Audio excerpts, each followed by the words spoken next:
Hi, good afternoon, and thank you for joining us. I am Catherine Hawke, Associate Director of the American Bar Association's for Division for Public Education and editor of the ABA Supreme Court Preview.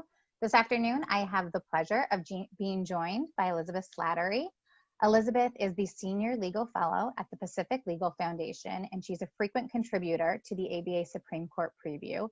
In addition, Elizabeth will soon be the Vice Chair of the Constitutional Law and Separation of Powers Committees of the ABA Administrative Law and Regulatory Practice section. Elizabeth's here to talk to us a little bit about the most recent Supreme Court term as it relates to the administrative state. Elizabeth, thank you for joining us. I look forward to a great conversation. Thanks so much for having me. Most recently, Elizabeth wrote a piece for ABA Supreme Court wrapping up the most recent Supreme Court term and really unpacking how the court has dealt with the administrative state. Elizabeth, I was wondering if you could start off by talking a little bit about Little Sisters of the Poor versus Pennsylvania and what it tells us about how the court is approaching agency decision-making.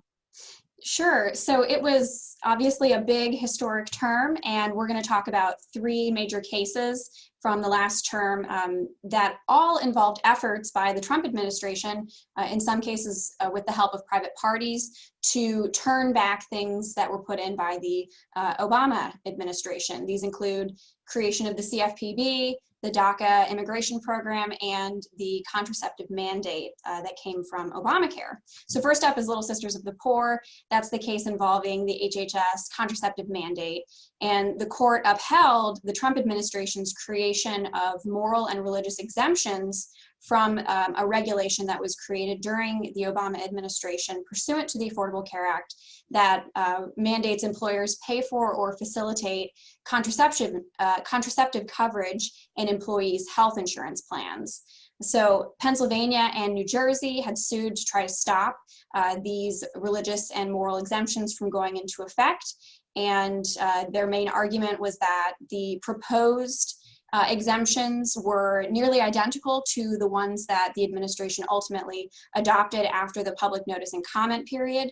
And the Supreme Court said that the open-mindedness principle that the lower court said that this flunked was not part of federal law, and that since the administration had followed all the requirements of the APA, that the rules could go into effect, and that basically lower courts shouldn't read additional requirements into federal law governing how agencies adopt rules.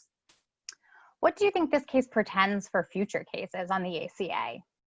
Well, you know, there's no shortage of ACA cases. This was the sixth time that a case stemming from the Affordable Care Act reached the Supreme Court. And as I think we're going to talk about in a little bit, there is a seventh case, a major constitutional challenge that the court is going to hear I think less than 1 week after Election Day in November. Yeah, it's kept people very busy, certainly.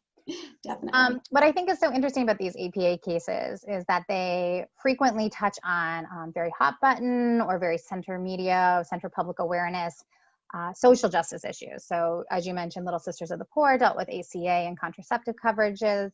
There was another case this term that was definitely center of the news media attention, the DACA case and the immigration case. And with these cases, what I'm always so struck by is there's so much commentary about what's equal and what's just and what we should as a society be doing, but the court ends up focusing on these really nuanced issues surrounding the APA, which is a really technical, often confusing statute. So I was wondering if you could unpack the DACA case, or the Department of Homeland Security versus the Regents of the University of California, a little bit for us, and tell us what it says about how the court is dealing with administrative law.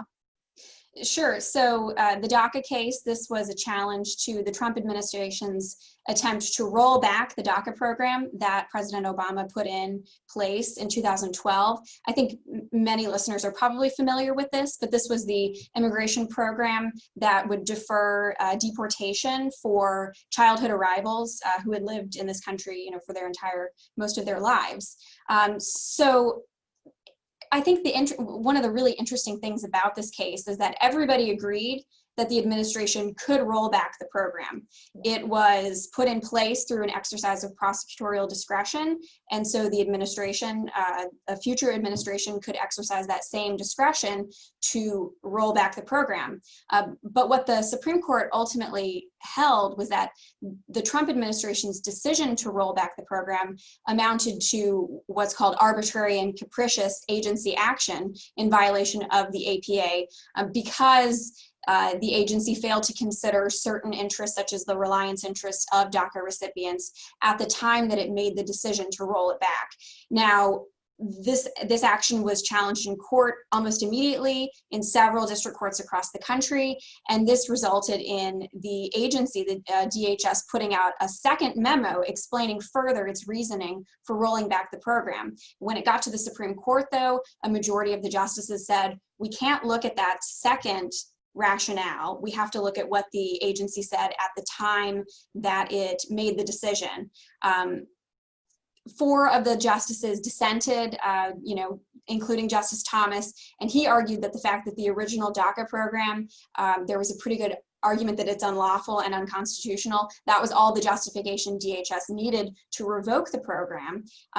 Justice Alito also dissented, and he pointed out that if the underlying program was a legitimate exercise of prosecutorial discretion, then a subsequent administration's exercise of discretion was completely lawful as well.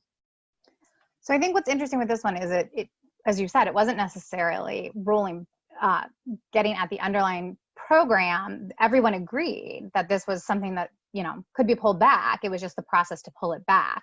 Do you see, I'm maybe asking you to guess what's going to happen in the election, but do you see this being something that comes back before the court again? The area of immigration has been hotly debated in Congress for decades, and President Obama's decision in 2012 was the culmination of frustration with inaction in Congress. And so I think that's really where the ball needs to be in Congress to make changes to our immigration system, rather than relying on an executive branch taking unilateral action that can sometimes be that can tie the hands of a future president, even if he's elected, on that very issue being part of his platform. So I think your comment about an executive branch official taking unilateral action tees up our third case perfectly. And in the first 2, we've really talked about agency actions. And I think the third case that we have planned to talk about today talks really about agency structure and what the court has said about how we are structuring agencies and what role the executive has in controlling the structure. So can you talk to us a little bit about Sheila Law versus CFPB?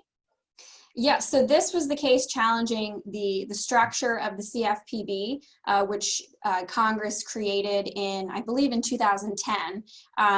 They set it up as an independent agency housed technically within the executive branch that would be headed by a single director who enjoyed tenure protection. So that means the president could not just fire the agency head for any reason, which is normally this, what we allow, what the Constitution allows the president to control anyone within the executive branch, particularly agency heads, because they are acting, as agents of the president and the executive branch. So the Supreme Court in the Sela case was looking at this long line of cases going back to the 1930s, when the court first upheld this sort of tenure-protected independent agency concept in Humphrey's Executor. It's a famous case, and through a series of rulings since then, the court has limited, and it made very clear in the Sela case this past term, that Humphrey's Executor was dealing with the FTC, which at the time the court described as being not an agency that exercised significant executive power. It had multi-members. It was bipartisan, so multiple presidents would be nominating people to join that board. And so consolidating so much power in a single director that is then insulated from the president was unconstitutional. So that's what the court held in Sela. But the challengers in that case had argued that the entire statute creating the CFPB had to come down.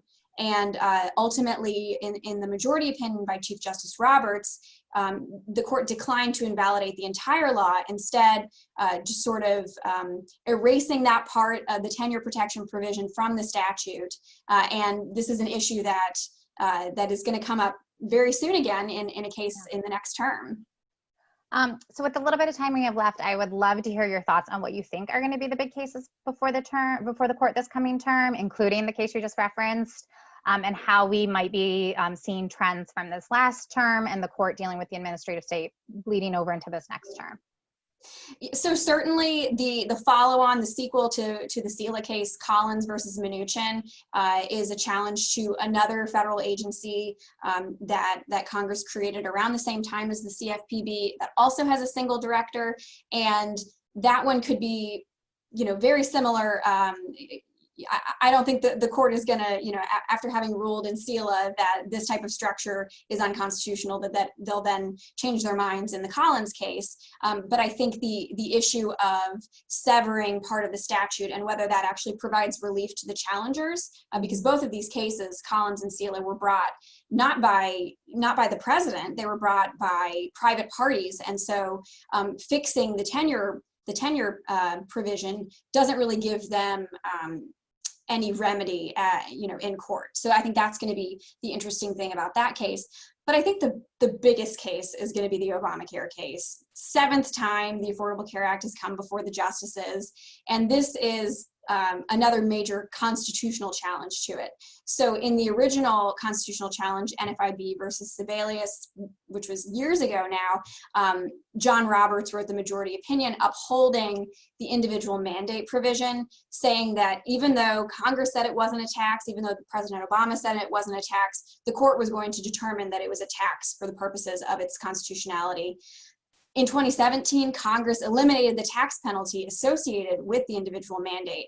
And so now this case is coming to the Supreme Court, and we'll see if Roberts meant what he said. Was it really a tax? And can the law stand if Congress has zeroed out that penalty? So I think it will be, a closely watched case, and it's going to come. The oral argument is just right the week after the election.